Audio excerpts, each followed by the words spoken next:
Oh, hello.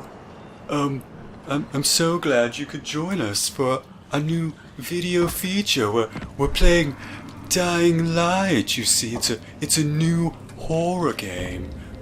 My name is Edgar, and my partner's name is Helen. Say hello, Helen. Hello.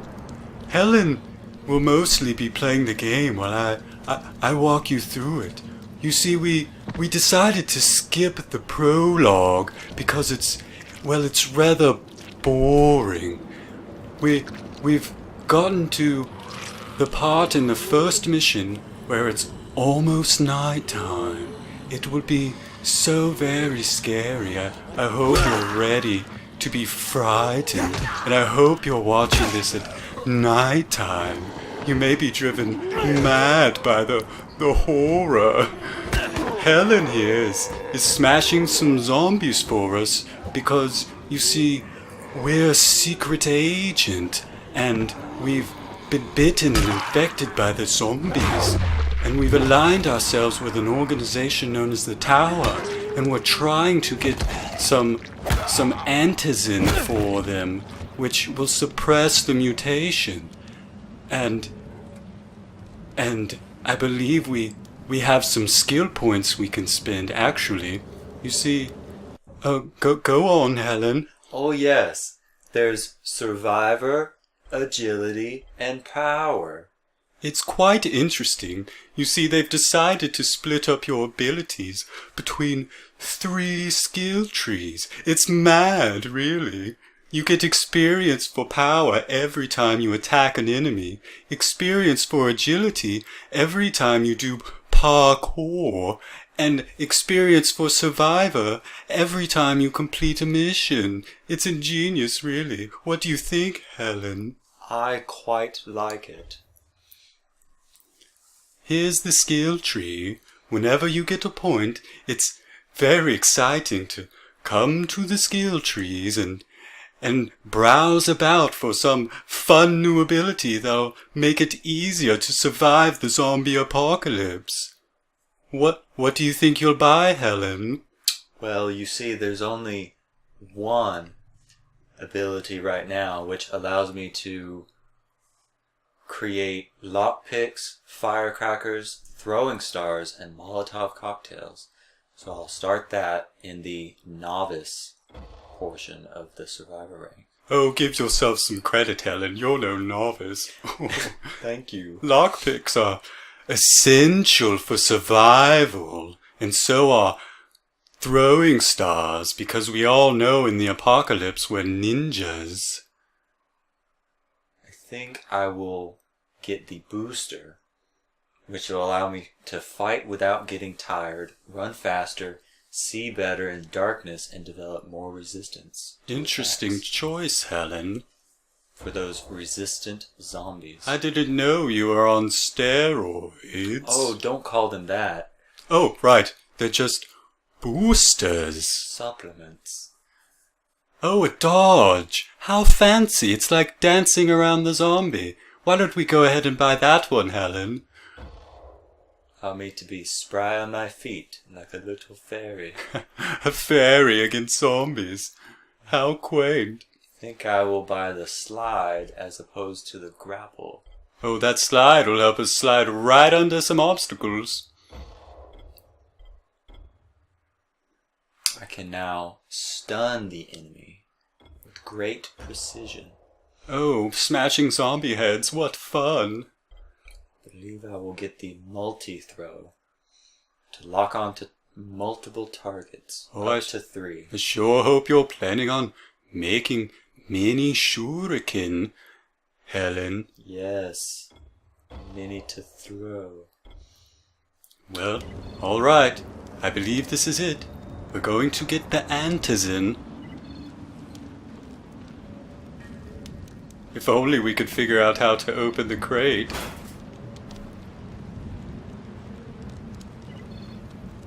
Perhaps there's some sort of lag because of our skills loading.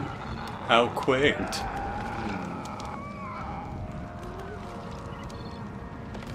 Oh, it's telling us everything we've learned. We know. Why can't we just get on with the dang game and open the crate?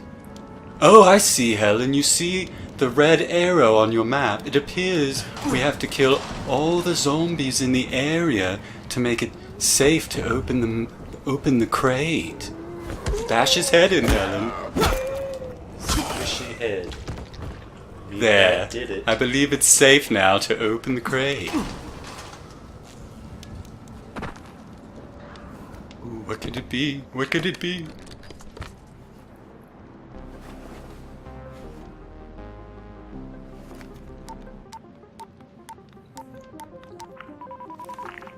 Crane here. I'm about to recover an antizin drop.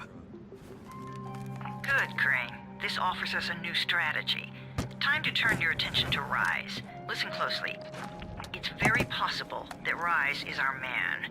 So if you find an airdrop containing antizin, Ah, yes, destroy Rise. What? He's the But why? leader of a Force interaction faction with of Rise. bandits that are terrorizing the area, stealing all There the are civilians depending antizin. on this stuff. Our plan is focused on the greater good. Remember that.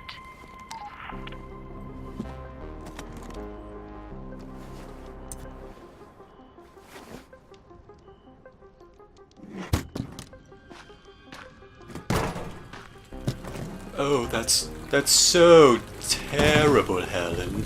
He needed that antizin to save his friends, and he's burning it for the greater good. Jade, I'm at the airdrop. There's no At least he antizin saved here. one for himself. Oh, I'm so excited now, Helen. It's nighttime. You see, we're planning to play in nighttime as much as we can this Must have heard me. playthrough to make it as scary as possible for our viewers. Oh my lord, what is that? Oh! Run, Helen, run! I'm trying. They're right on your tail.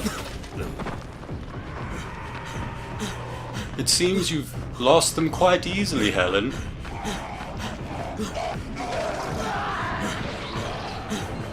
Oh, there's one right on your tail now. Don't stop running now, Helen. Getting tired. Oh, you've run out of stamina, it seems. You can take him, Helen. You can take him. What a disgusting creature, Helen. Don't die. It reminds me of when we lived in New York with our mother, and she tried to make meat sculptures out of the ground hamburger we'd bring home for dinner each night, and she'd throw the meat sculptures at us madly. Well, it seems you've died, Helen. To try harder this time to get back to base.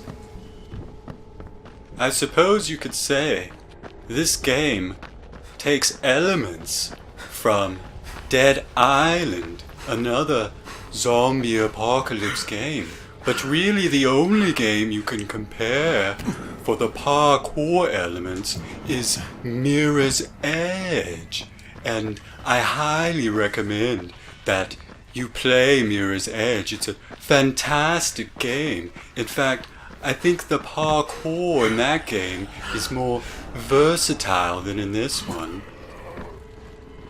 You're quite right. You get to turn, do a 180, and tuck your feet for big jumps. They're useful abilities for clearing obstacles and changing directions in midair.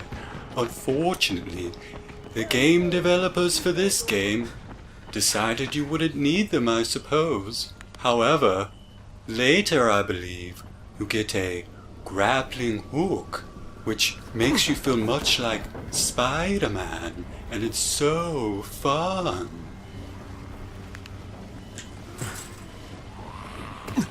How do you think the combat compares to Dead Island, Helen? Quite fancy, I should say.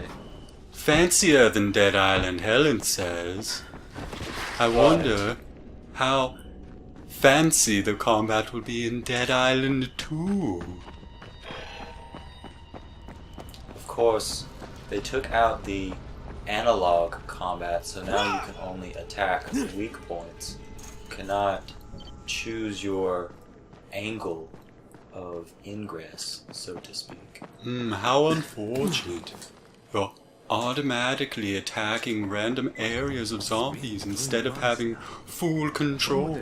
But it's still fun to smash zombie heads. It looks like we've made it back to the tower. I wonder how our friends will respond that we burned all the antizin. Gotta report to him and tell him I don't have any antizin. Lying to everyone's...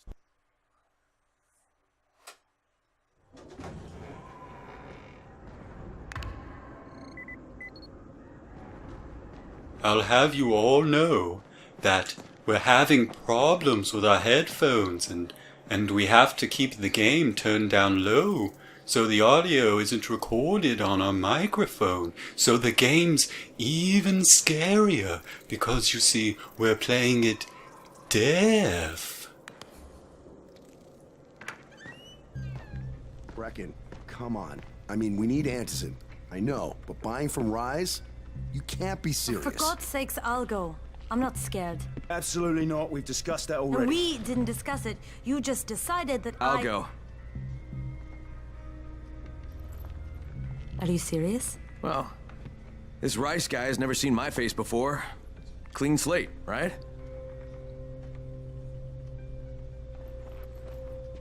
Could you guys give Crane and me the room, please?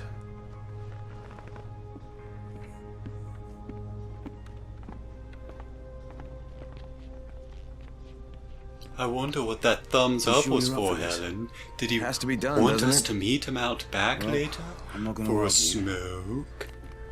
Possibly. Race's place is over here. Just Indeed, we're find good out what this will friends. cost us and come back in one piece.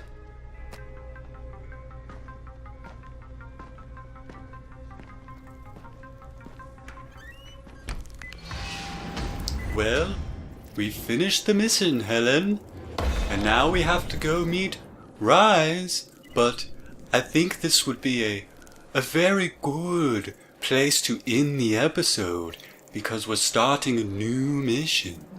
Well, I hope you all come back and join us for part 2. Bye. Farewell.